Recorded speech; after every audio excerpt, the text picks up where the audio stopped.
మావోయిస్టులు లొంగుబాటు పర్వం కొనసాగుతుంది. ఛత్తీస్గఢ్లో 12 మంది మావోయిస్టులు లొంగిపోయారు.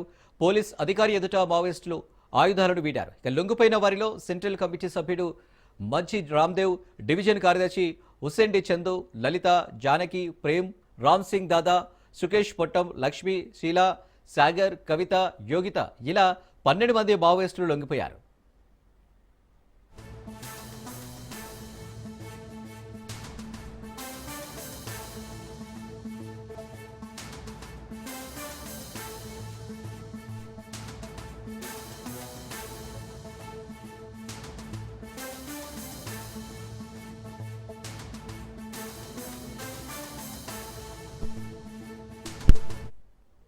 రైట్, ఇక మావోయిస్ట్ లొంగుబాటు పర్వం అయితే కొనసాగుతుంది. దాదాపు ఛత్తీస్గఢ్లో 12 మంది మావోయిస్టులు లొంగిపోయారు. దీనికి సంబంధించి మరిన్ని డీటెయిల్స్ మా ప్రతినిధి ఉపేందర్ అందిస్తారు. ఉపేందర్, ఈ బड़ी खबर है ఛత్తీస్గఢ్ చెందినటువంటి నక్సలైట్లు భారీగా లొంగిపోయారు. బైరాంగఢ్ లోని సీసీ సభ్యుడిగా ఉన్నటువంటి రామ్ధర్ మజ్జితో సహా 12 మంది మాత్రం నక్సలైట్లు అయితే లొంగిపోయినట్లయితే మనకు సమాచారం అవుతుంది. నక్సలైట్లందరూ కూడా బక్కర్ కట్ట పోలీస్ స్టేషన్ పరిధిలోని కోహి ప్రాంతానికి సంబంధించిన వారుగా తెలుస్తున్నారు. ఈ 12 మంది నక్సలైట్ల లో 6 మహిళలు ఉన్నారు కూడా తెలుస్తుంది. ఇక బైరాంగఢ్ కట్టర్ ఏదైతే పోలీస్ స్టేషన్ పరిధిలోని కోహి గ్రామంలో ఈ రోజు ఉదయం తెల్లవారుజామున కూడా ఏదైతే అంటే అడవి గార్డుల సమక్షంలో కూడా వీరంతా లొంగిపోయినట్లయితే తెలుస్తుంది. వీరిలో కేంద్ర కమిటీ సభ్యుడిగా ఉన్నటువంటి రామ్ధర్ మజ్జి కూడా ఉన్నారు. అతనిపై ఇప్పటికే అతని తలపై కూడా కోర్టుపై రివార్డు కూడా ఉన్నట్లయితే మనకు సమాచారం అందుతుంది.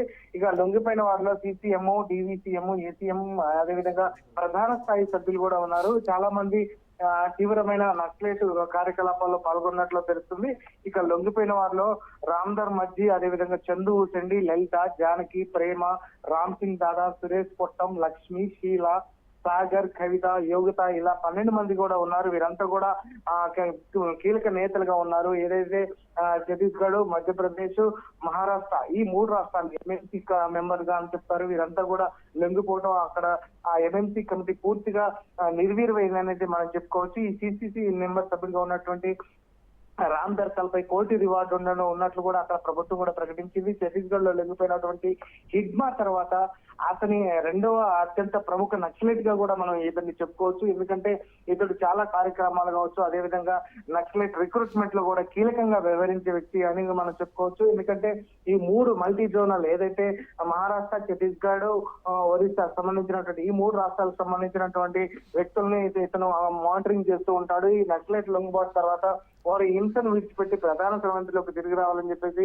అక్కడ ప్రభుత్వం కూడా చెప్పినట్లయితే అధికారులు చెప్తున్నారు. ప్రభుత్వం పునరావాస విధానంపై వీరు అంటే కొంత లొంగుబాటుకు అంటే ఉపక్రమించినట్లు తెలుస్తుంది. ఈ లొంగుబాటు ప్రాంతంలో అంతటా భద్రతా బలగాలు మనోధైర్యాన్ని కూడా పెంచాయని చెప్పేసి అధికారులు చెప్తున్నారు. ఈ లొంగుబాటు ప్రాంతంలో నక్సలైట్ నెట్వర్క్ ను పూర్తిగా బలహీనపరచడంలో ఈ ప్రధాన ముందడుగు పడిందని అయితే మనం చెప్పుకోవచ్చు.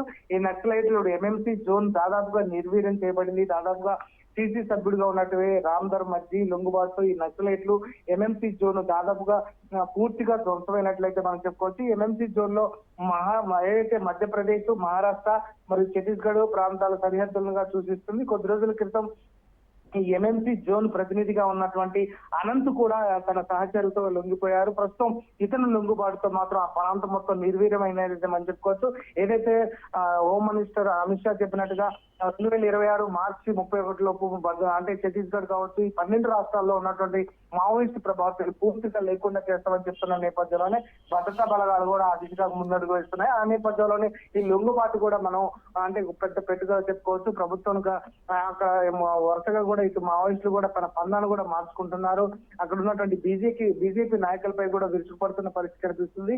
ఈ నేపథ్యంలో ఈ రోజు తెల్లవారుజామున మాత్రం ఈ 12 మంది లొంగుబాటు మాత్రం అటు మావోయిస్టు పార్టీకి తీరని పెట్టుగా కూడా మనం చెప్పుకోవచ్చు. పూర్తిగా విధ్వంసంగా అంటే నిర్వీర్యం అయిపోయే అవకాశం స్పష్టంగా కనిపిస్తుందని ప్రస్తుతం మాత్రం ఆ ప్రాంతంలో సెర్చ్ ఆపరేషన్ జరుగుతుంది. ఇంకేమైనా నక్సలైట్లు ఉన్నారా ఆ విషయాన్ని కూడా పూర్తిగా ధృవీకరిస్తున్నారు. వారికి సంబంధించినటువంటి ప్రధాన ఆయుధాలతో లొంగిపోవడం మాత్రం కొంత పెట్టుగా మనం చెప్పుకోవచ్చు అని. Right Upender, thank you.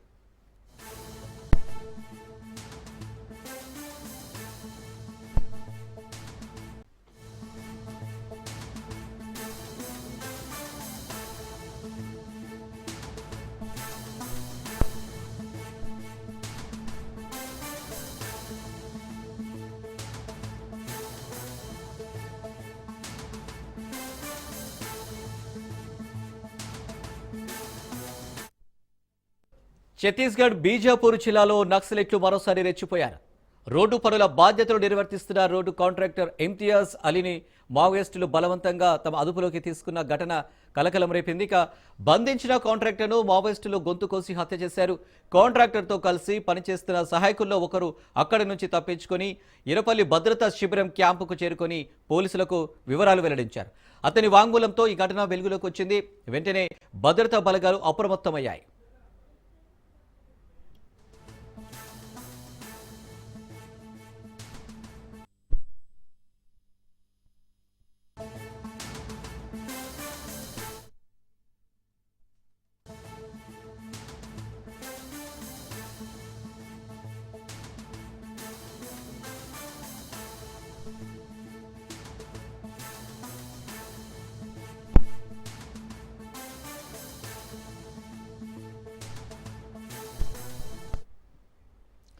Visakha జిల్లా గంగవరం పోర్టు వద్ద ఉధృత పరిస్థితి నెలకొంది. తమ న్యాయమైన డిమాండ్లు నెరవేర్చాలని కార్మిక సంఘాల ఆధ్వర్యంలో గంగవరం పోర్టును ముట్టడించారు. దీంతో పోలీసులు వారిని అడ్డుకోవడంతో గంగవరం పోర్టు మెయిన్ గేట్ వద్ద ఉద్రిక్తత పరిస్థితి నెలకొంది. దీంతో పోలీసులు వారిని అడ్డుకోవడంతో గంగవరం పోర్టు మెయిన్ గేట్ వద్ద ఉద్రిక్తత ఏర్పడింది.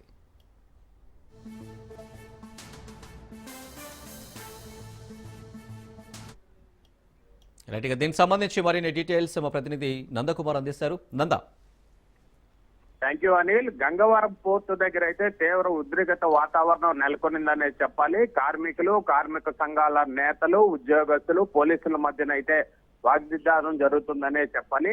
ముఖ్యంగా వన్ టైం సెటిల్మెంట్ గా ఇప్పటికే గంగవరం పోర్టు నుండి తొలగించిన కార్మికులకు గతంలో 27 లక్షలు ఇవ్వడానికి గంగవరం పోర్టు యాజమాన్యం ఒప్పందం కుదుర్చుకున్న నేపథ్యంలో దఫాలుగా ఇప్పటికి 24 లక్షల వరకు చెల్లించినప్పటికీ కూడా బ్యాలెన్స్ దాదాపు 3,40,000 చిల్లర చెల్లించాల్సి ఉన్నది. అది ఇప్పటి వరకు గత సంవత్సరం నుంచి కూడా చెల్లించకపోవడంతో ఒక్కసారిగా కార్మికులు అలాగే కార్మిక సంఘాల నేతలందరూ కూడా ఈ రోజు గంగవరం పోర్టు మెయిన్ గేట్ దగ్గరికి వచ్చి వాళ్ళు నిరసన కార్యక్రమాన్ని అయితే తెలియజేశారు. ఇప్పటికే వన్ టైం సెటిల్మెంట్ గా చేసి మా ఉద్యోగాలు తొలగించి పూర్తి పరిహారం ఎప్పటికీ ఇవ్వకుండా దఫాలుగా ఇవ్వడం వల్ల మాకు చాలా వరకు నష్టం వాటిల్లుతుంది. ఎందుకంటే ప్రతి నెల జీతంగా వచ్చే డబ్బుల్ని మీరు వన్ టైం సెటిల్మెంట్ గా 27 లక్షలకి ఫైల్ చేసినప్పటికీ కూడా మాకు ఆ యొక్క పరిహారాలను అందించడంలో తీవ్ర జాప్యం చేస్తున్న గంగవరం పోర్టు యొక్క వైఖరి పైన కార్మిక సంఘాల నేతలు, ఉద్యోగస్తులు అందులో కూడా తీవ్ర ఆగ్రహానికి వ్యక్తం చేస్తున్నారు.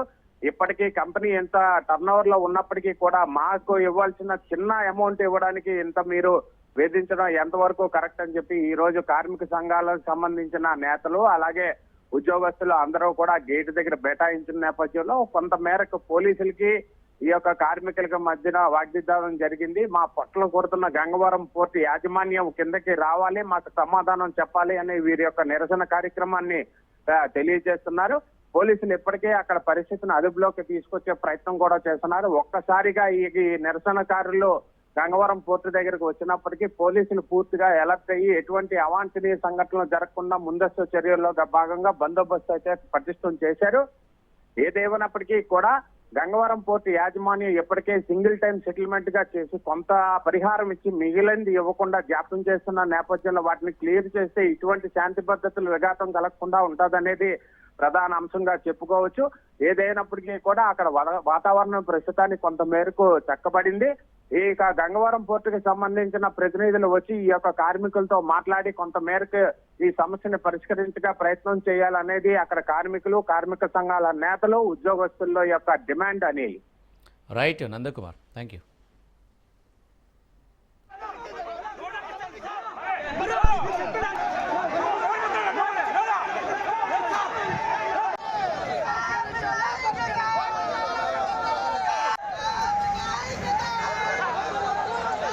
తెలంగాణ ప్రభుత్వం ప్రతిష్టాత్మకంగా నిర్వహిస్తున్న తెలంగాణ గ్లోబల్ సమిట్కు సర్వం సిద్ధమైంది. తెలంగాణలో ఉన్న అపార అవకాశాలను ప్రపంచానికి పరిచయం చేసి పెట్టుబడులను ఆకర్షించడం, యువతకు ఉపాధి కల్పించడమే లక్ష్యంగా రాష్ట్ర ప్రభుత్వం రైజింగ్ తెలంగాణలో భాగంగా గ్లోబల్ సమిట్ను ఏర్పాటు చేసింది.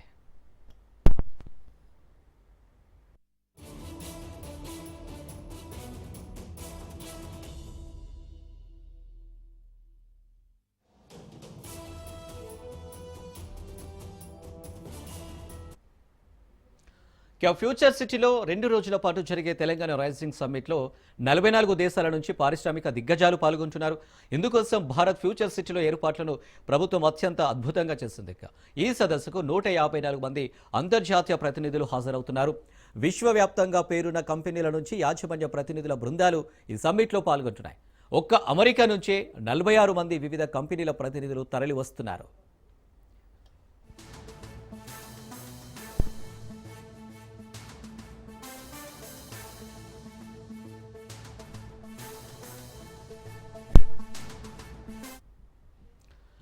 కాంగ్రెస్ అధికారంలోకి వచ్చి 2 ఏళ్లు పూర్తయ్యే సందర్భంలో ముఖ్యమంత్రి రేవంత్ రెడ్డి ఆధ్వర్యంలో తెలంగాణ రైజింగ్ గ్లోబల్ సమ్మిట్ 2025 నేడు భారత్ ఫ్యూచర్ సిటీలో ఘనంగా ప్రారంభమవుతుంది.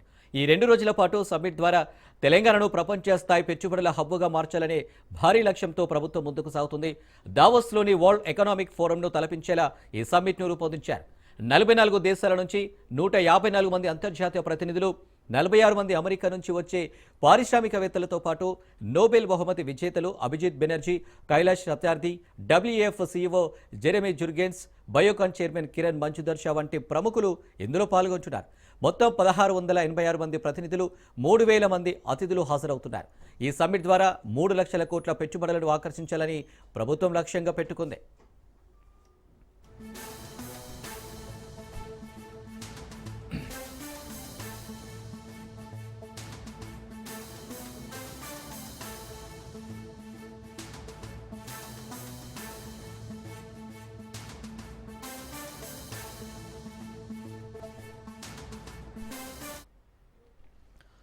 నేడు మధ్యాహ్నం 1:30 గవర్నర్ జిష్ణుదేవ్ వర్మ లాంఛనంగా సమ్మిట్ను ప్రారంభిస్తారు. తర్వాత ముఖ్యమంత్రి రేవంత్ రెడ్డి మధ్యాహ్నం 2:30 ప్రసంగిస్తూ ప్రజాపాలన, పెట్టుబడుల అవకాశాలు, విజన్ 2047 లక్ష్యాలు, భారత్ ఫ్యూచర్ సిటీ గురించి వివరిస్తారు. మొత్తం 27 ప్యానెల్ చర్చలు జరుగుతాయి. Energy transition, green mobility, IT, సెమీకండక్టర్లు, health, education, tourism, agriculture value chains, soft power, infrastructure వంటి అంశాలపై చర్చలు మధ్యాహ్నం నుంచి సాయంత్రం 6:30 వరకు జరుగుతాయి. రాత్రి డిన్నర్తో తొలి రోజు ముగుస్తోంది.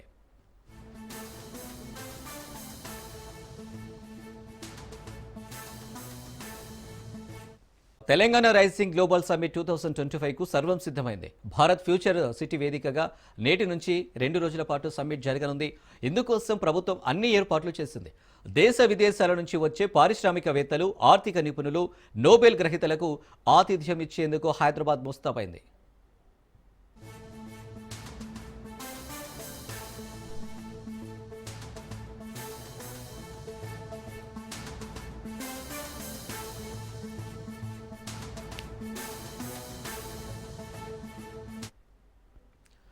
సదస్సుకు వేలాదిగా తరలివస్తున్న అతిథులు, వీఐపీల భద్రతా దృష్ట్యా పోలీసులు కట్టుదిట్టమైన ఏర్పాట్లు చేశారు.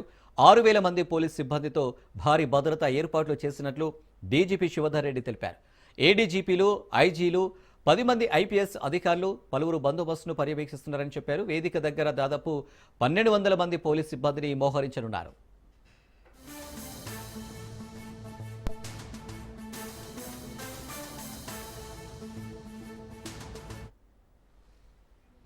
Future city development authority commissioner K Sashanka ఆధ్వర్యంలో 25 ప్రభుత్వ విభాగాలు సమన్వయంతో పనిచేస్తున్నాయి. దాదాపు 2000 మంది అతిథులు, 2500 మంది ప్రభుత్వ అధికారులు పాల్గొనే ఈ ఈవెంట్లో ఎలాంటి అవాంఛనీయ సంఘటనలు జరగకుండా సీసీ కెమెరాల నిఘా, ట్రాఫిక్ వల్లింపు చర్యలు చేపట్టినట్లు తెలిపారు. 3 వారాలుగా సాగుతున్న సన్నాహాలు ఆదివారం నాటికి కొలిక్కి వచ్చాయని, ఈ సదస్సు తెలంగాణ చరిత్రలో మైలురాయిగా నిలిచిపోతుందని అధికారులు తెలిపారు.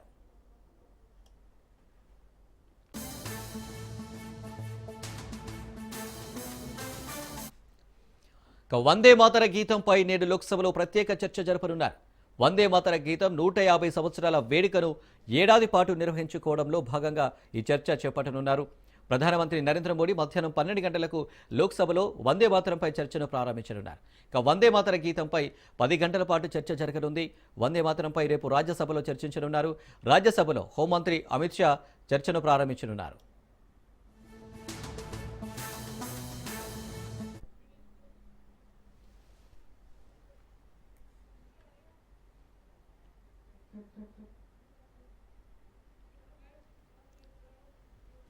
రైట్గా వందే మాతరం గీతం చర్చపై సంబంధించి మరిన్ని డీటెయిల్స్ మా ప్రతినిధి రాజు లైవ్లో అందిస్తారు. రాజు, ఎస్ అనిల్, బెంగాల్ కవి బంకిం చంద్ర చటర్జీ రచించినటువంటి వందే మాతర గీతంపై పార్లమెంట్లో చర్చ జరగబోతా ఉంది.